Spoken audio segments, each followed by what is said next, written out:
بسم الله الرحمن الرحيم السلام عليكم ورحمة الله وبركاته kabajamtoota ilmaan oromoodha akkam jirtan fayyaa keessanii baga jiraattanii ammallee bakka jirtanitti rabbi si wajjin haa jiraatu jecha akkuma yeroo dabree isinii dubbadhe yookaan sa'a muraasa booda isinii dubbadhetti waadaa isiniif seenisaniif jecha akkuma isiniin jedhe sagantaa akkuma hojii kiyyaatiin waanuma dalagurraa isiniif galakkisaa muuxannoo kiyyarraa isiniin jedheetiin ture amma barnoota keenya gara soorata qopheessuutti deemnee jira jechuudha. Kanaaf har'a wantiin qopheessu jiru dubbaa yookaan immoo biyya keenyatti baaqula jedhama.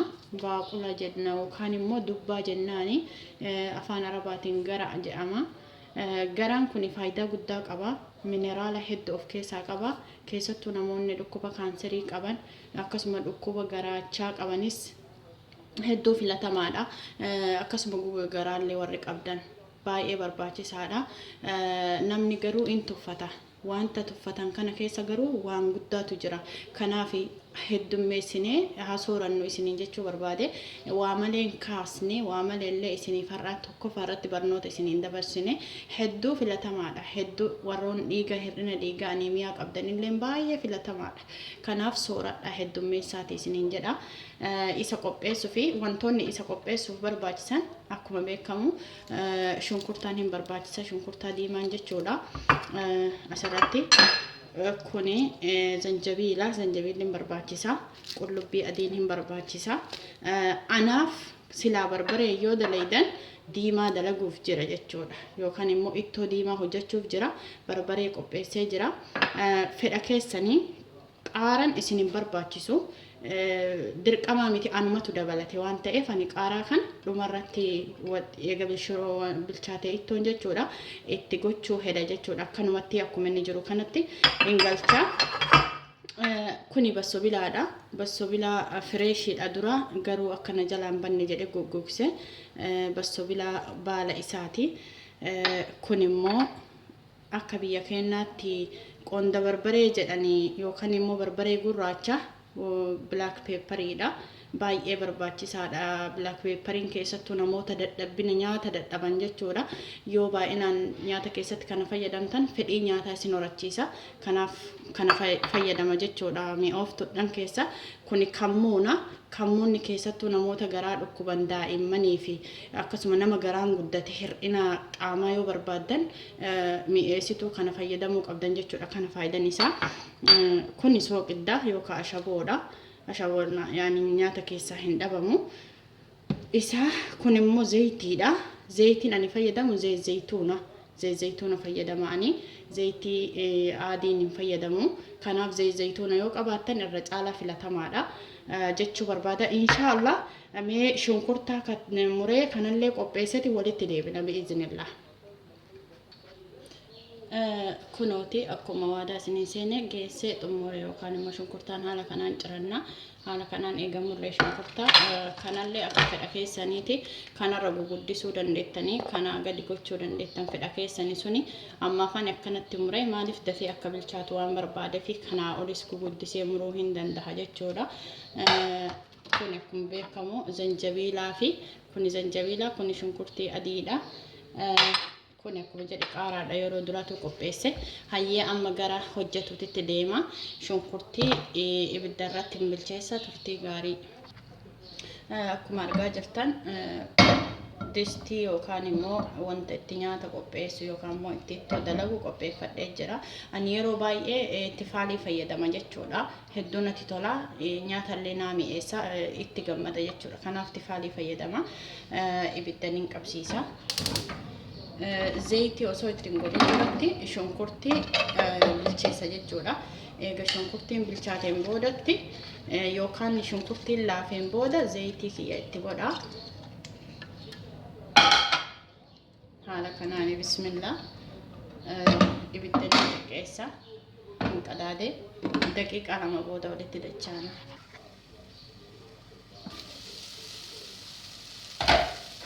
Akkuma argaa jirtan obboleeyyan kiyya shunkurtiin bishaan isa keessa jirus fixatee jira. Taqriiban daqiiqaa 3 haala kanaan eega inni bifa kana jijjiirateen boodatti zayita itti goona jechuudha. Amma zayita akkuma isiniin jedhe zayitiin filannoo keessanii bismillah. Dubbaan zayitii heddummina jaalata. Zayitii heddummeessuu fedha jechuudha. Kanaaf akkuma fedhii keessaniitti heddummeessuunis xiqqeessuunis suni fedha keessanii. Ittoo bareedaa aanaa ta'uu jettan akkuma namatti godhe kanatti xiqqootti heddummeessanii boodanii suni fedha keessan jechuudha. Inshallah daqiiqaa 3 booda yookaan 2 booda ol dachaana.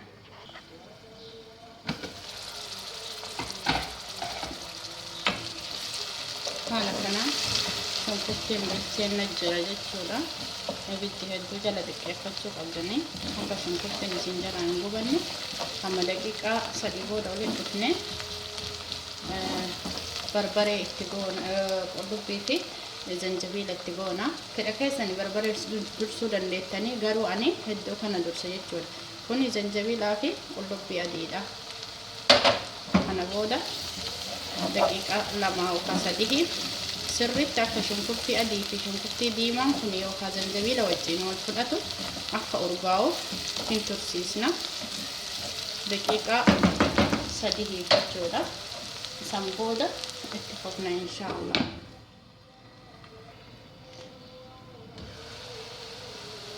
Amma shunkurtii fi qullubbii adii zanjabiilli sirriitti wal fudhatee jira. Egaa inni akkasitti foolii bareedaa kanneen boodatti barbaree itti godhanna. Barbareen illee baay'ee barbaada. Yoo barbaree dubbaa kana kan diimaa hojjechuu barbaadnu taate barbareen heddummeessina akkasitti nu mi'aa. Bismillah.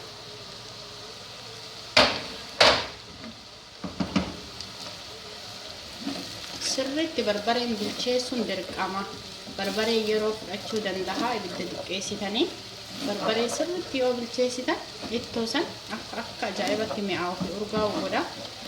Barbaree sirriitti bilcheessuu qabna osoo bishaanii fi meeshaa biraa ittiin gooniin duratti jechuudha. Haala kanaan hanga inni urgaa isaa bilcheennatti jijjiirutti jechuudha inshallah. Daqiiqaa 5 fi hin tursiifna. San booda walitti deebina. Walitti deebinee jirra obboleeyyan kiyya. Ammaan kana sirriitti barbareen bilchaatee jira. Urgooftuu itti godha akkuma isiniin jedhe barbaree gurraacha yookaan immoo xuraasmudii isa jedhamu sanii xuraasmudii miti dhiifama qonna barbaree jedhama. Inni kun qonna barbareedha. Isi itti godha. Akkasumas kammuun itti godha jechuudha. Baaraata biraan fayyadamu ani isin immoo baaraata qabdanitti fayyadamuu dandeettan. Akkuma beekamu biyya Arabaa keessatti urgooftuudhaan silaa ittoo barbaachisu hunda argachuu hin dandeenyu. Ani kana lamaan qofa fayyadama. Warri kaarii paawudarii qabdanis fayyadamuu dandeettan jechuudha. Kana lamaan qofa fayyadamaanii akkanatti ammas barbaree wajjin sirriitti akka wal fudhatu goona. Laazim barbaree sirriitti bilcheessuu qabna. Akka nu gubnes akka mi'aa dhamdhama bareedaa fi urgaa bareedaa kennutti haala kanaan daqiiqaa 2 fi qadaanna. San boodatti deemna.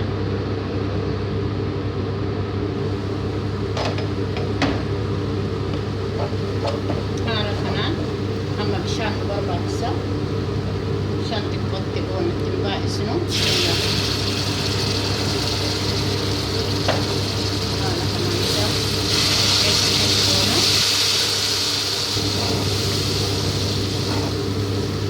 Yeroo kana bilcheenni shunkurtii kenna naannoo goomsaa jechuudha. Shunkurtiin kenna haalaan bilchaate soogidatti goona. Soogidda akkuma isiniin jedhe haga feetanii jechuudha. Isinoo xiqqoo akka mi'aawu barbaaddan yoo hanqisuu barbaaddan fedha keessanii bismillah. Ani amma xiqqoo godha. Akkanumatti yeroo harkaan itti godhu iltaaf ta'uu isaa naaf galaanaaf akka kiyyatti jechuudha. Haala kanaan bishaan xiqqootti goone.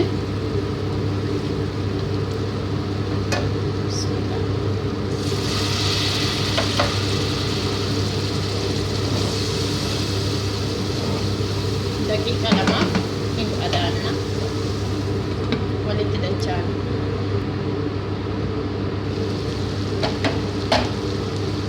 Akkuma argaa jirtan sirriitti shunkurtiin keenya bilchaatee jira. Barbareen keenyallee sirriitti والفقتي جرحالة كنانتي كنو وقتين بيسسو إيغا كانت هي بودا إتنا قلنا جتشولا دبا هنا ربو بيفن إتنا بسم الله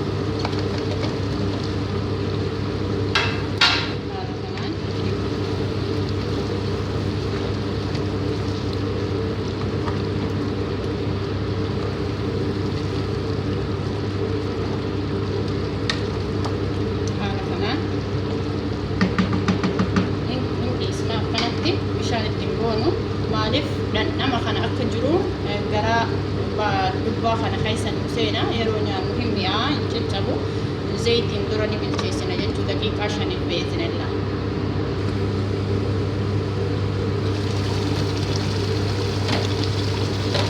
kana obboleeyyan kiyya amma sirriitti bilchaataa jira inshaallah bishaan itti dabalee qadaada san booda yeroo bilchaate walitti deebina beezinella bismillah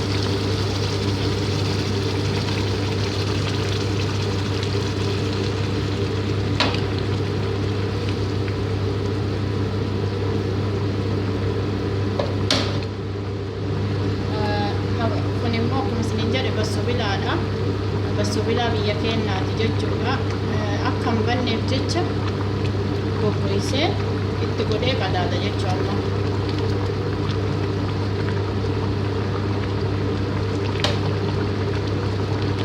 akkasumas qaaraadha qaaraa kanaan ofii kiyya fedha kiyya waan ta'eef malee hin barbaachisu barbaree waan qabuuf jechuudha garuu ani ni barbaada kanaaf itti godhachuu warri barbaada warri eegasii wayita ittoo kana nyaattan qaaraallee hojii nyaachuu feetaniif isin fayyada ani ni barbaada kunooti itti godhaa jira haala kanaan daqiiqaa 15 tursiisa sammuudha walitti dachaana obboleeyyan kiyya xumuramee jira ittoon keenya bilchaate haala kanaan bilchaatee jira alhamdulillah nyaachuu qofa kanu hafu inshallah maaddirratti rabbolitti nu haa deebisu akka isinillee hojjettanii nyaattanii itti gammaddanii du'aa'ii nu gootanillee abdii qaba hedduu isin galateeffadha obsaan maaddirratti walitti dhufna inshallah obboleeyyan kiyya ittoon akkana jira kunoo xumurree haala kanaan qopheessinee inshallah isinifillee kana gayaa nuufillee kana gayaa rabbi haa taasisu hundi keessan akka akkanatti dalagattanii nyaattan hedduu isinii hawwa nagaya naa jiraadha rabbi si wajjaa jiraatu viidiyoo biraatiin haga walitti deebinutti turtii gaarii jechaa ani kanin keessaa hir'ise jireenuma biyya namaati wanti hundu namaa hin guutu garuu an haala kanaanin jaaladha isinis akka jaalattanitti kan barbaadan itti dabalaa kan barbaadan irraa hir'isaa fayyadamaa isiniin jedha nageetti